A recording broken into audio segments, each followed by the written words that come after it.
Olá, eu sou a Filomena Lança. E eu sou o José Diogo Marques. E este é o Urbanidades, o podcast do negócios sobre urbanismo, habitação e território. Quinzenalmente vamos falar com especialistas nestas áreas, num tempo em que o imobiliário, e em especial a habitação, andam no olho do furacão. Os preços das casas continuam a aumentar. Os dados mais recentes do INE mostram uma subida superior a 17% no segundo trimestre e temos claramente um problema de falta de oferta. O setor da construção queixa-se de que não lhe falta trabalho, mas que o simplex urbanístico tarda em dar resultados e que os processos de licenciamento são longos e complicados. Há novas medidas de simplificação em cima da mesa, anunciadas pelo Governo, mas ainda não conhecidas em detalhe. Neste primeiro episódio, conversamos com Sofia Galvão, advogada, especialista em urbanismo, uma área que acompanha há mais de 30 anos e que lhe valeu recentemente um prémio internacional atribuído pela Chambers a juristas que, pela sua carreira e influência, marcaram a sua área de prática, no caso, pelo seu trabalho desenvolvido no domínio do urbanismo e do ordenamento do território. Tem também experiência governativa, foi por 2 vezes secretária de Estado e passou por algumas das grandes sociedades de advogados. É atualmente consultora sénior na PLMJ. Olá, Sofia. Obrigada por estar aqui connosco. Olá, Filomena. Olá, Zé Diogo. Estou com muito gosto aqui para conversar convosco. Como é que uma jovem advogada, nos anos 90, começou a trabalhar nesta área do urbanismo? Era tudo muito diferente nessa altura em relação ao que temos hoje? Era tudo muito diferente e, na verdade, eu nem era advogada propriamente de direito de urbanismo. O meu início nesta área faz-se numa então recém-criada associação do setor, a Associação de Promotores Imobiliários, de que eu fui a primeira secretária-geral e, portanto, fiz aquele arranque da atividade dessa associação e foi aí que eu comecei a conhecer por dentro este mundo do ordenamento do território, do planeamento e do urbanismo. Mas para recuar a esses tempos, de facto foram tempos absolutamente extraordinários, onde aquilo que é o sistema que hoje conhecemos começou a ganhar forma.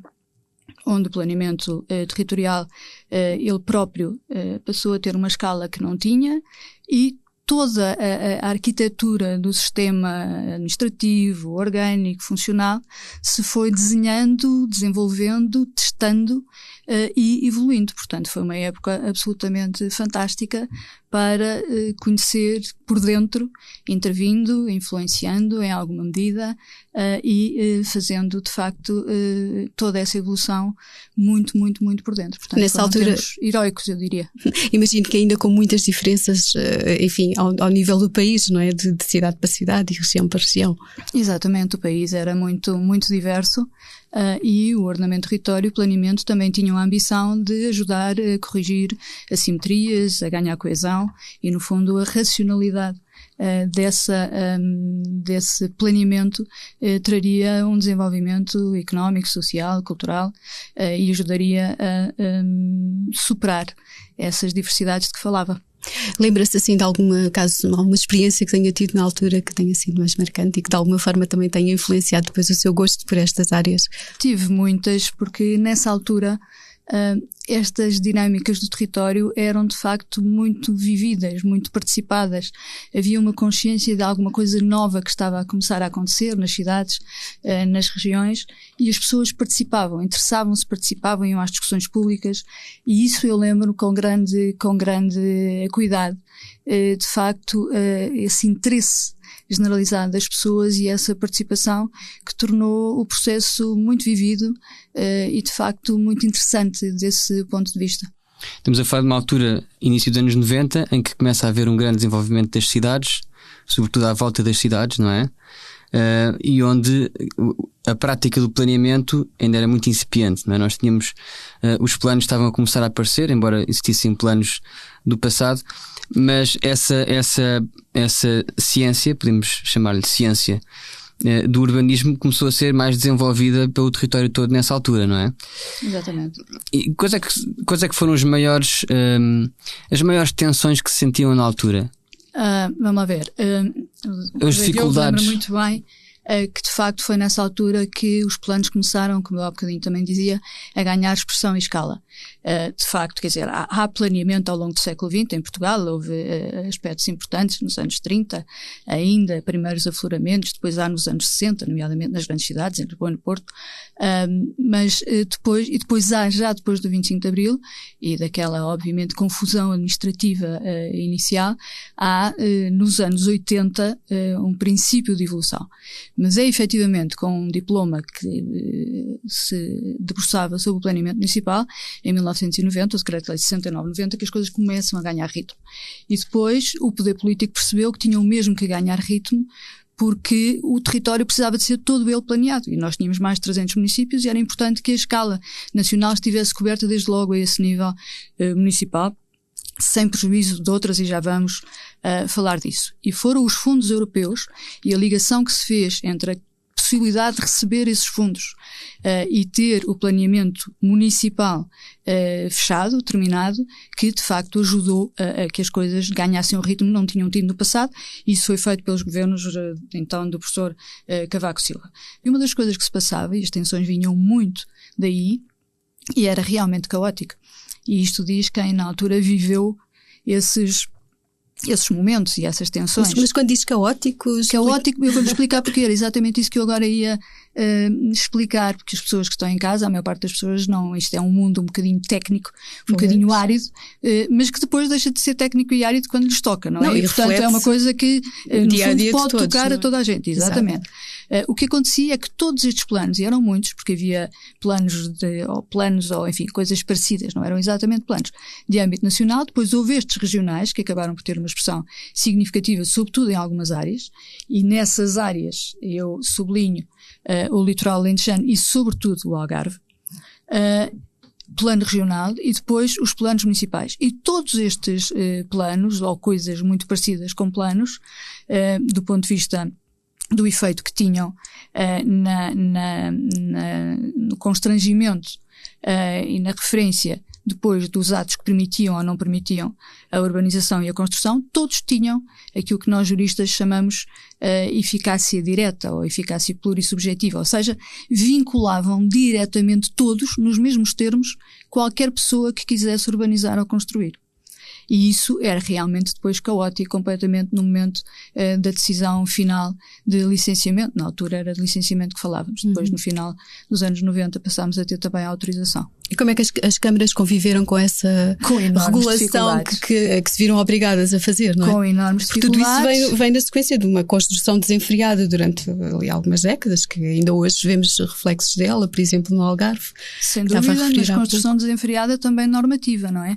Porque aquilo que aconteceu foi que, de facto, as várias instâncias que regulavam o uso do território acabavam por ter os seus próprios instrumentos, acabavam, embora devessem dialogar, por não dialogar tanto quanto deveriam, que há muito tempo que a lei diz. Aliás, permita-me também o parênteses, eu acho que hoje as nossas grandes dificuldades não estão na lei. A lei pode e deve ser corrigida e tem vindo a ser, nem sempre bem, mas enfim, é um caminho que vamos fazendo. As grandes dificuldades, as grandes entropias, os grandes bloqueios são administrativos. Portanto, não é a lei, não é no plano normativo. Aí, evidentemente, nem tudo está acabado e perfeito, mas é no plano administrativo. Aí é que é preciso fazer, de facto, evoluções muito mais significativas e exigentes do que temos tido até agora. Os planos, quaisquer planos, aos seus diversos níveis, nos seus diversos âmbitos, devem observar outros planos, projetos e programas que estejam definidos antes da sua elaboração e entrada em vigor. Portanto, isto diz, ninguém planeia há muito tempo em tábua rasa. É preciso saber o que é o estado do planeamento, do ordenamento do território, e é a partir daí que se trabalha. Portanto, é preciso que depois tudo seja coerente e tornado coerente a partir da iniciativa, de cada iniciativa de planeamento. A Sofia ilustra estas tensões que existem no plano administrativo, e quando falamos destas tensões estamos a falar da relação entre as diversas entidades entre si, entre os institutos públicos que têm competências na área do ordenamento do território, as autarquias locais. Aquilo que eu pergunto é, temos este início, anos 90, em que tudo começa a despontar, em que começa também a haver outras preocupações, também de ordenamento do território com mais intensidade, e também ao nível do ambiente, da proteção do ambiente, começa a haver também uma proteção diferente. Também referiu a questão da Rede Natura, isto não só a nível nacional, mas também a nível europeu. A Rede Natura é uma condicionante a nível europeu. Tudo a despontar, e aquilo que eu pergunto é, chegados aqui, tantos anos depois, se não haverá um excesso de normas, um excesso de competências, um excesso de intervenções. Eu às vezes tenho um pouco a sensação de que nós vivemos num Estado que, do ponto de vista da legislação, é um Estado totalitário, que se preocupa até ao recôndito dos nossos bidés, mas depois temos uma administração que não é capaz de responder a esta avalanche, este excesso de legislação e de competências e de normas. Não sei, como é que se poderá resolver essa entropia? Não sei se vê as coisas assim.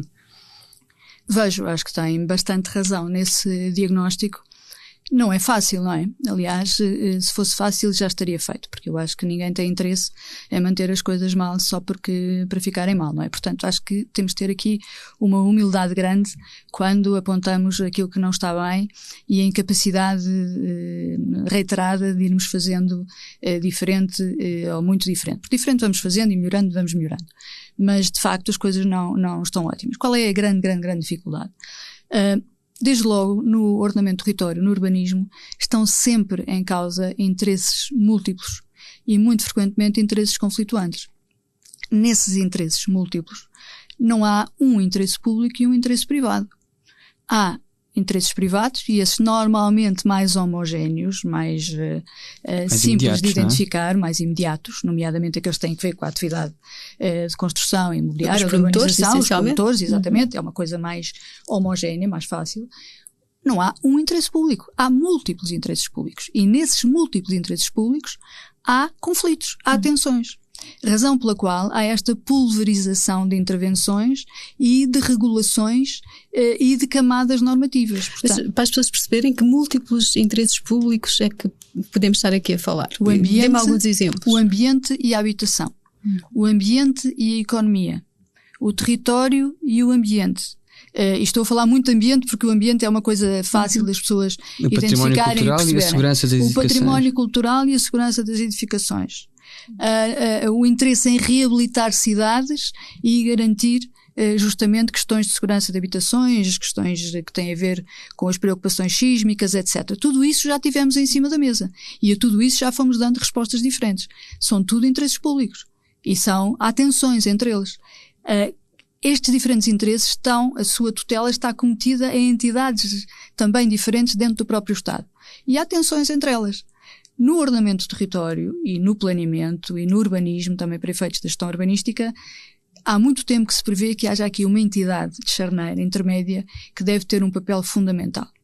No princípio, CCRs, Comissões de Coordenação Regional, depois evoluíram, DRAOTs, CCDRs, enfim, um conjunto de evoluções. Hoje temos as CCDRs, Comissões de Coordenação e Desenvolvimento Regional, mas são entidades com uma missão muito importante a quem sempre faltou o empowerment que era essencial para essa missão ser cabalmente exercida. E aí há muitas falhas. Portanto, as CCDRs hoje são entidades, elas na verdade evoluíram num sistema que até pensou em ser um sistema que iria enquadrar a própria regionalização e uma evolução para as regiões administrativas. Depois isso não aconteceu, por razões conhecidas, ficaram as CCRs, CCDRs, e elas falta-lhes de facto esse empowerment. Quando há um conflito, elas não têm o poder suficiente e necessário para que o conflito seja devidamente, exatamente. E conseguem, por exemplo, sentar à mesma mesa as várias entidades que têm que responder ou que têm que dar pareceres. Conseguem e têm mandato para o fazer, mas depois não valem mais do que os outros quando efetivamente as coisas têm tensões que não são ultrapassáveis. E quando o conflito sobe dentro dos próprios serviços do Estado e das orgânicas e chega aos ministérios, também temos 2 ministros ou 3 a protagonizar as mesmas tensões e a tutelar os mesmos interesses.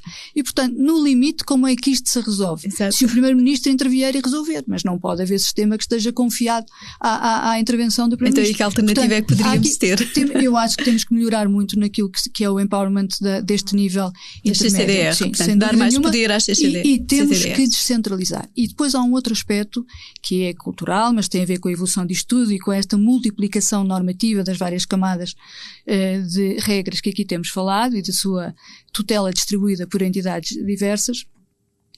Nós não podemos ter um sistema sadio, são, que hoje está maduro, porque uma coisa era o que acontecia há 30 anos, quando, enfim, remontámos o início desta nossa conversa. Hoje o sistema está muito mais maduro, há um nível de apetrechamento de toda a gente, quer no setor privado, entre promotores, os técnicos que se assessoram, os projetistas, os juristas, os advogados. Há hoje, de facto, um caminho imenso que foi feito, mas também na administração pública. Hoje, na administração pública, e não é Lisboa e Porto, eu encontro técnicos imensamente competentes em pequenas câmaras. Portanto, há um nível de apetrechamento muito, muito, muito diferente e eu penso, portanto, deve haver uma descentralização para os municípios mais efetiva, mais eficaz e aqui é que vem a questão cultural, assente num princípio de confiança. Nós não podemos ter um sistema de planeamento territorial e depois, sobretudo, de gestão urbanística, no fundo, de controle administrativo daquilo que é a atividade de urbanizar e de edificar, assente no princípio de desconfiança e termos as entidades públicas numa atitude policial.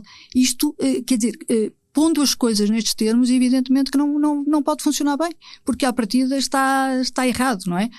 Portanto, eu penso que temos condições hoje, técnicas, políticas, administrativas também, para poder haver níveis de confiança completamente diferentes e todos, porque isto não se faz sem estarmos todos, aqueles que estão do lado privado, aqueles que estão do lado público e no lado público aos diversos níveis, sem se investir nessa confiança. Mas dando mais poder às câmaras, e as câmaras têm capacidade depois para... As câmaras já têm muito poder nestas áreas. O poder tem que ser mais efetivo e as próprias câmaras têm que o assumir, porque também muito frequentemente as câmaras despejam para a Administração Central e para as próprias CCDRs a responsabilidade de decisões que em muitos casos podiam tomar sem essa tutela. Mas há aqui muitas vezes a necessidade de ir buscar, digamos, uma chancela que dê algum conforto da parte das próprias câmaras municipais. Não me parece que isso seja a atitude certa, nem aquela que o sistema nesta altura exige ou obriga. Era possível fazer mais ao nível municipal.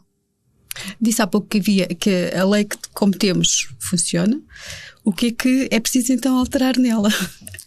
Não sei se a lei funciona, claro que funciona, mas talvez pudesse funcionar melhor, porque para pôr esta lei a funcionar temos o plano administrativo e a administração é que nem sempre funciona tão bem quanto poderia, porque para funcionar melhor tem de facto que assumir materialmente determinadas decisões e isso é qualquer coisa que ainda se faz muitas vezes com alguma dificuldade. Nomeadamente, nós temos que perceber se esta teia de regras no planeamento e depois no controle administrativo de operações urbanísticas serve ou não serve um melhor urbanismo. Tem que haver uma análise material e não apenas uma análise procedimental. Não é saber se corremos todas as etapas de acordo com aquilo que a lei prescreve e se isso está bem ou está mal, é mais ou menos funcional, é mais ou menos disfuncional. É preciso saber se o resultado final é um resultado que tenha melhorias, que tenha melhoras por via de toda esta cadeia. Portanto, isso é fundamental fazer. E muitas vezes as câmaras preocupam-se mais com o aspecto procedimental do que propriamente com esta validação material dos resultados.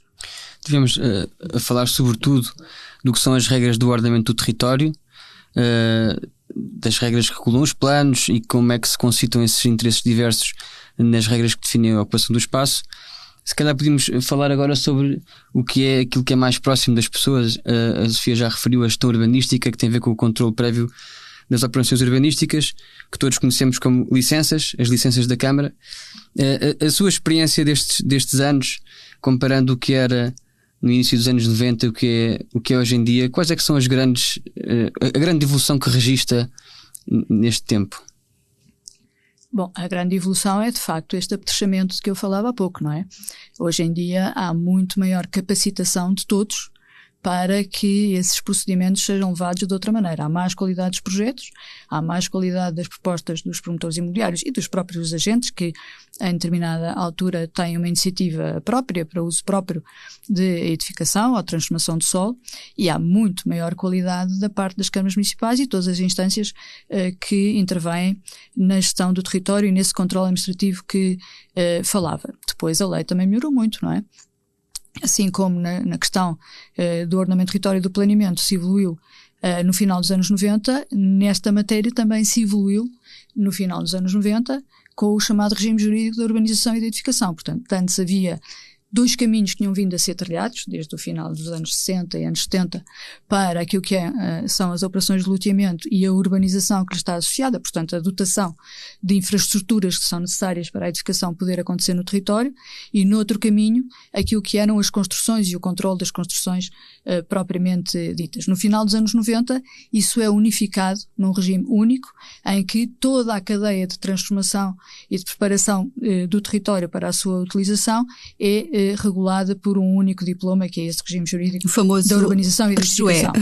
Portanto, tudo isso melhorou muito, e é este regime jurídico da urbanização e edificação, que tem vindo a ser objeto de muitas alterações, muitas, mais de 20, e que deu aso a este simplex que aconteceu no princípio do ano passado, 2024, que tem vindo a ser aplicado e que agora estará em vias de novamente vir a ser alterado, porque o Conselho de Ministros já aprovou um projeto de pedido de autorização legislativa que entrará no Parlamento muito em breve, e portanto eu acho que agora vamos ter dois momentos, o momento parlamentar da apreciação deste pedido de autorização legislativa e do anteprojeto de diploma que o Governo juntará quando fizer entrar esse pedido, e depois o momento do Governo de facto autorizado que venha a ser efetivamente rever o RJUE. E ainda precisa de muitas alterações o RJUE. Creio que em 2024, quando foi o simplex urbanístico, creio que já saíram de lá os bidés, de que falava há pouco o José Diogo. Mas continua a haver muito detalhe que acaba por depois provocar demoras nos procedimentos, não é? Sem dúvida, e sobretudo em 2024, enfim, não complicando, podíamos ter várias edições deste Vosso Urbanidades sobre o RJUE. Só sobre as alterações só. Mas enfim, simplificando, o que é que o simplex fez, e foi uma alteração de monta. Toda a nossa tradição é para que estas atividades de construir, de urbanizar, sejam controladas antes pela administração pública, câmaras municipais, que diz se podem ou não podem acontecer. O que o simplex veio fazer no âmbito deste regime jurídico de urbanização e de edificação foi dizer há um conjunto de operações urbanísticas que a administração pública não tem que validar previamente, que podem acontecer e a administração pública vai depois fiscalizar. Portanto, nós tínhamos um sistema todo ele construído sobre um eixo que era o do controle prévio destas atividades, das operações urbanísticas, e que passou a ser em muitas situações um controle apenas a posteriori, um controle por via da fiscalização. Isto foi uma mudança de monta, e é este teste que tem vindo a ser feito ao longo deste ano, e acerca do qual já muito poderíamos dizer, não é? E então, e qual parte a parte. E qual é, como é que tem vivido esse simplex urbanístico? Com dificuldades. Eu diria que do lado privado e público foi uma mudança muito exigente. As câmaras não estavam preparadas? As câmaras não estavam preparadas. As câmaras não estavam preparadas para ser apenas chamadas em muitas situações, num procedimento que a lei chama comunicação prévia, a fazer um exame meramente formal de que recebem todas as peças de projeto e as declarações de responsabilidade dos autores de projeto que têm que receber, e portanto é um checklist que a Câmara tem, e tem um prazo curto para dizer se recebe ou se não recebe tudo. Pode pedir mais coisas caso não tenha tudo, mas só faz isso. É um exame puramente formal, e depois só a posteriori é que vai fiscalizar. As câmaras não tinham departamentos de fiscalização com a dimensão e a capacitação necessária para este novo modelo. Têm vindo, em alguns casos, espero que em muitos, a criá-los, mas não é fácil. Por outro lado, para os particulares, e por um conjunto de razões, algumas muito válidas, têm a ver com financiamentos bancários e com outras questões relativas à responsabilidade, para os promotores, para os privados, também não é fácil, nomeadamente em projetos de grande envergadura, fazerem esta comunicação meramente formal sem terem do lado da administração a prática de um ato administrativo que de alguma forma garante a legalidade. E também alguma confiança, não é? E que gera confiança. É evidente que eles têm todo o domínio do facto, são eles que fazem os projetos, são eles que têm as equipas capazes de garantir que aquilo cumpre em toda a linha as regras a que todos os projetos estão obrigados em função das diferentes localizações. Mas uma coisa é ter essa convicção, outra coisa é ter essa convicção chancelada por um ato administrativo. Portanto, mesmo do lado dos promotores, para quem esta alteração poderia ter sido recebida como muito virtuosa e benéfica, houve aqui alguns mixed feelings. Não quer dizer que não tenha sido bem recebida, foi, mas gerou também algumas inseguranças e, portanto, estamos a viver um tempo de adaptação. Quanto ao Simplex e àquilo que o Simplex fez, se me permitem aqui a minha opinião numa palavra muito curta, o que me parece que foi errado na altura foi não se ter feito uma coisa mais séria de identificação de bloqueios efetivos daquilo que eram os problemas da aplicação do RGB. Onde é que estão as dificuldades e porquê é que elas existem, o que é preciso para resolver cada uma delas. Isto, do meu ponto de vista, dá mais trabalho, evidentemente. Há tensões neste trabalho. Consegue dar-nos alguns exemplos? Ouça, por exemplo, na fase das consultas. Na fase das consultas, essa tal fase de diálogo entre as câmaras municipais e as entidades do Estado que defendem os diferentes interesses públicos de que há bocadinho falávamos, há sempre tensões. Entrega, não entrega, entregou tudo, não entregou tudo. O parecer é vinculativo, não é vinculativo, condiciona, tem que entregar mais isto, mais aquilo, o prazo volta a contar, não volta a contar. Quer dizer, há aqui muita coisa que não funcionava bem. A lei já ia tentando resolver, mas na verdade na prática as coisas continuavam a ter uma apreciável margem de dúvida, e havia muitas outras coisas, quer dizer, algumas das coisas são realmente técnicas. Não sei se os vossos ouvintes adorariam que o Zé Diogo e eu aqui começássemos a escavar, nós podemos fazer isso, mas eu acho que não é assim uma coisa muito, mas há muitas, não é? E portanto podia ter sido feito esse inventário de situações e de remédios para cada uma delas, e discutido abertamente com o setor público e as diferentes entidades que tutelam estes interesses diversos na administração pública e os privados, dos promotores aos projetistas, aos gestores de projeto, aos fiscalizadores, enfim, toda essa gente que sabe muito do que estamos aqui a falar. Podíamos ter inventariado essas patologias e ido cirurgicamente a cada uma delas para corrigir. Assim o que se fez é muito difícil licenciar, demora muito tempo licenciar, pois bem, então vamos licenciar muito menos do que licenciávamos até agora. E este universo das tais comunicações prévias, com um escrutínio meramente formal por parte da administração pública antes da operação urbanística ser executada, de facto alargou-se muito. E no caso em que não basta a comunicação prévia, melhorou ou não? Ou seja, quanto tempo é que neste momento ainda continua a ser preciso para conseguir um licenciamento? Eu acho que melhorou. Nessa perspectiva. Aquela ideia de esperar anos mantém-se ou nem por isso? Eu acho que hoje em dia não se espera anos. Com toda a franqueza, é muito rara a situação em que se espera anos, e quando se espera anos é porque há problemas a montante, nomeadamente ao nível do planeamento, que não estão resolvidos. Às vezes é preciso alterar planos, às vezes é preciso que haja outras ferramentas pelo meio, unidades de execução, enfim, coisas desse tipo que atrasam depois todo o processo. Quando a montante há variáveis que não estão suficientemente definidas, aí pode haver problemas. Agora, isso é muito importante porque há demoras em projetos que não só não toleram a demora, como pelo contrário exigiriam muito maior celeridade. De facto, grandes problemas de gestão urbanística, e isso o Simplex não pode resolver nunca, nem o Simplex mais perfeito que pudéssemos imaginar nos nossos sonhos mais ambiciosos, não pode resolver. Muitos dos problemas estão a montante na norma urbanística. Os planos têm normas urbanísticas que são frequentemente inadequadas para permitir uma boa gestão do território.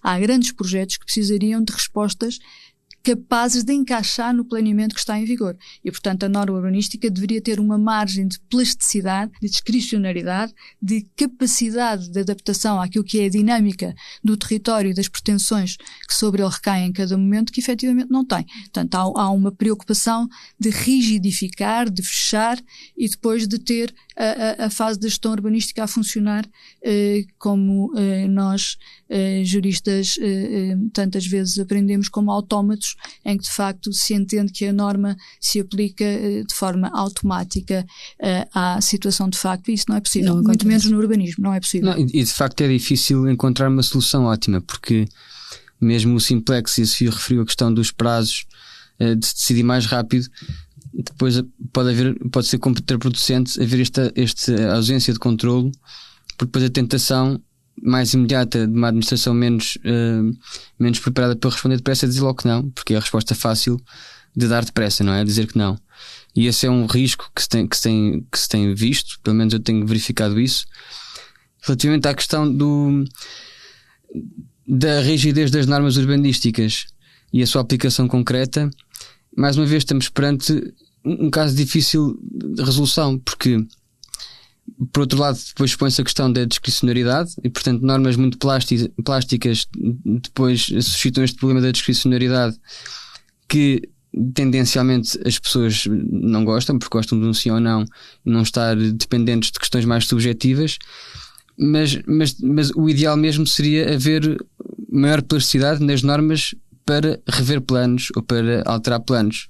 Talvez assim conseguíssemos ter normas com alguma rigidez, mas que as normas em si não tivessem uma rigidez que nos permitisse ser alteradas, porque o que acontece muitas vezes é que os problemas que a Sofia refere de haver planos que estão desadequados e que estão manifestamente desadequados porque foram feitos há 30 anos atrás. Há municípios grandes na área de Lisboa que têm os PDMs em revisão há mais de 20, quase 30 anos.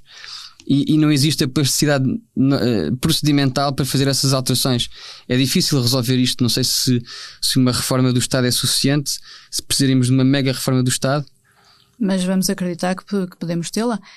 Eu acho que evidentemente isto que o Zé Diogo diz é muito importante, porque alterar um plano é quase tão difícil como fazer um plano novo, e nada disto justifica, sobretudo para algumas alterações. Mas porquê que é tão difícil assim? Por causa de toda a cadeia procedimental que está definida, não é? Toda a cadeia procedimental, são muitas entidades, todas têm que ouvir todas, e de facto é muito complexo. Ou seja, não é só a Câmara em si que decide alterar e agora vamos alterar. A Câmara tem um diálogo necessário, obrigatório, com a Administração Central, e a CCDR tem nesse momento do planeamento um papel importantíssimo. Não é? É ela que articula tudo, e portanto isso demora muito tempo, há muita conversa, há muita interação, é muito, muito, muito difícil. Para além das questões políticas depois próprias de cada autarquia. Claro, não é? evidentemente, tudo isso se joga, e bem, porque era o que faltava, que o urbanismo não tivesse política. As visões políticas também devem incidir sobre o território, e é importantíssimo ter esse escrutínio também ao nível político.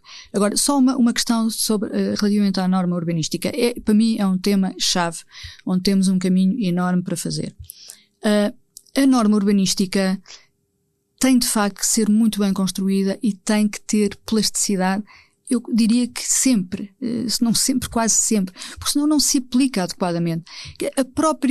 As coisas mais básicas, os parâmetros mais básicos, os afastamentos, aquilo que são as questões da medida das empenas. As empenas são a profundidade dos edifícios. Isso não pode ser pensado para parcelas ou para lotes que têm uma geometria absolutamente ideal. Isso não acontece nas cidades, nomeadamente em tecido consolidado. Portanto, tem que haver capacidade de todas as normas, mesmo aquelas que parecem apelar menos a esta necessidade, que têm que ser muito mais plásticas. Tem que encaixar na realidade, no fundo. Para permitir a solução arquitetónica certa, de qualidade, e o bom urbanismo, porque senão não funciona, e nós temos as câmaras, às vezes com grandes dificuldades, apenas por via das próprias normas que têm que aplicar. Mas a discricionariedade, eu acho que é importante num programa como este explicar às pessoas que a discricionariedade não é arbitrariedade. A discricionariedade não é entregar a um técnico municipal ou a um autarca eleito a capacidade de decidir pelo seu livre albedrio caprichosamente. Não. A discricionariedade é uma forma de exercício do poder administrativo em que há uma margem de livre decisão que está contida entre balizas que são objetivamente definidas e a própria margem é exercida de acordo com critérios que a lei deve densificar. E, portanto, esta liberdade à procura da melhor solução arquitetónica, da melhor solução urbanística, daquilo que são as soluções também ao nível técnico mais virtuosas, do meu ponto de vista, não só pode existir, como deve existir. Eu acho que é absolutamente fundamental fazermos um caminho muito, muito sério em matéria de norma urbanística. Aliás, eu já fiz muita coisa na vida, e se me perguntarem o que é que ainda gostava de fazer isto, em termos de trabalho normativo, para mostrar que é possível. Muito bem. Só para terminar, eu queria pedir-lhe só que olhasse um pouco para as medidas que foram agora anunciadas, as novas alterações ao RGE que estão em cima da mesa, e se acha que lhe fazem sentido. Passam sobretudo por reduções de prazos, até junto às autarquias. Mais uma vez, as câmaras estarão preparadas para novas exigências deste género? Acha que as propostas do Governo vão no bom sentido? Acho que vão, sobretudo na perspectiva que o Governo tem, e agora está a assumi-la plenamente, de enquadrar esta reforma também à luz de princípios de reforma do Estado, de simplificação, de desburocratização. Acho que esse é o caminho certo, e fico satisfeita que esteja a ser assumido cabalmente. Agora, a questão dos prazos é uma questão importante. Reduzir a partir de certa margem não é possível, a menos que se diga às câmaras, olha, vão fazer de conta que apreciam, mas não apreciam porque não há tempo para apreciar. Eu acho que a ideia não pode efetivamente passar por aí. Portanto, há uma compressão que a partir de certo momento é completamente perversa, não defende nada, convida a decisões com grande probabilidade erradas. Outra coisa completamente diferente é qual é a consequência da ultrapassagem dos prazos, e o Governo está muito atento a isso e quer, obviamente, encontrar soluções expeditas, pragmáticas, que permitam avançar. Outra coisa é ganhar certeza a propósito da própria contagem dos prazos. E essa também é outra matéria onde é possível melhorar. Agora, há outras coisas onde eu acho que é importante avançar, e penso que o Governo, eu não posso dizer muito, já sei mais do que posso dizer, mas penso que o Governo poderá vir a ter aqui propostas interessantes que apaziguem o sistema e que... Mas em que áreas, mais em concreto? Eu diria que em todas. A revisão vai ser muito transversal a tudo aquilo que é o articulado do RGE, e ele é extenso, portanto eu acho que vamos ter novidades. Sofia agora falou na questão da discricionariedade e de como ela não é alvedrio, não é livre-arbítrio, mas o controle dessa discricionariedade estaria por cima dos tribunais. Qual é que é o papel dos tribunais, ou a ausência de papel dos tribunais, e até que ponto é que uma reforma do Estado não passaria efetivamente por uma reforma também dos tribunais? Bom, isso até nos levaria para muito longe do urbanismo, e a resposta é sim, com certeza. Mas enfim, no urbanismo, sim, em termos de discricionariedade, a generalidade das pessoas não sabe isso, mas em benefício desses ouvintes não juristas, a discricionariedade, o exercício da discricionariedade não é sindicado pelos tribunais em princípio. Só em situações muito extremas, em que haja erros clamorosos, é que os tribunais intervêm. Portanto, é isso que o Zé Diogo se refere. Portanto, poderia haver uma margem de decisões urbanísticas que estaria fora desse controle. É um facto. Mas não me parece que daí viesse grande mal ao mundo, e não me parece também que não possamos fazer alguma evolução ao nível daquilo que é a capacidade de sindicância de algumas destas áreas, porque o direito também evolui, e o próprio erro manifesto que eu agora falava é uma evolução jurisprudencial, não aqui, mas em França há muitos anos, e portanto podemos fazer outras. Acho que há outra que podíamos e devíamos tentar fazer para o sistema ganhar confiança e para funcionar melhor. Porque é que muita coisa funciona mal? Porque se sabe que no fim da linha está um sistema de tribunais que não funciona de forma célere e não funciona de modo a dar resposta. Portanto, as coisas vão andando. As pessoas sabem que se tudo correr mal, corre ainda pior, porque os tribunais não dão resposta. Eu penso que este momento patológico, o momento em que tudo corre mal, é também uma sombra sobre o bom funcionamento do sistema quando ainda tudo pode correr bem. E nessa perspectiva, eu acho que se houvesse condições para se ensaiar o recurso à arbitragem nestas áreas, era um momento-chave para isso poder acontecer. Acho que daí, pelo sinal que este momento patológico em que as coisas não funcionam bem podia dar ao sistema que tem condições para correr bem, eu acho que era um momento importante. E, portanto, se me falou de tribunais, eu devolvo-lhe com esta evolução potencial que se pudesse acontecer. Acho que era muito, da arbitragem administrativa neste plano urbanístico, onde há muito tempo se fala nisto. Sim. Eu acho que é um terreno de eleição para isto ter sucesso. Sim, eu partilho essa opinião. Neste momento também aquilo que nós vemos são decisões que demoram 15, 20 anos muitas vezes, e quer dizer, existir isto ou não existir é igual, não é? E realmente estamos num ponto em que existem muitas resistências a essa arbitragem para controlar a atividade de entidades públicas, mas às tantas não há alternativa, pelo menos não aparece outra alternativa que não seja essa. As câmaras estariam disponíveis, por exemplo, as câmaras, para aderir à arbitragem? Eu acho que só poderiam estar e deveriam estar, porque repare, outro dos problemas, o Zé Diogo há bocadinho falou na resposta não, como uma resposta fácil e muitas vezes tentadora, mas também por outra razão. Hoje o regime de responsabilidades sobre os técnicos municipais e os próprios eleitos locais é muito sério, é muito gravoso. E há muitas situações em que se percebe que há receio da parte de técnicos desde logo, mas depois também provavelmente de autarcas, em decidir em determinado sentido. E portanto eu acho que a arbitragem também para eles, e também por força disto, poderia ser uma excelente solução, porque a arbitragem não ataca ninguém, a arbitragem é uma instância, no fundo, de apreciação independente para os casos poderem ter um julgamento imparcial, idóneo. E célere, não é? E célere, exatamente, e portanto operante, porque se não for célere não é operante. Portanto eu acho que também por esta razão deveriam ter o maior interesse nisso.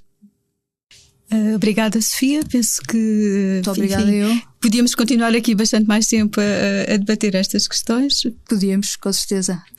Este foi Urbanidades, um podcast que fica disponível no site do Negócios e que pode também ser ouvido nas principais plataformas. Voltamos dentro de 2 semanas com novos convidados. Muito obrigado, Sofia. Muito obrigada eu. Obrigada.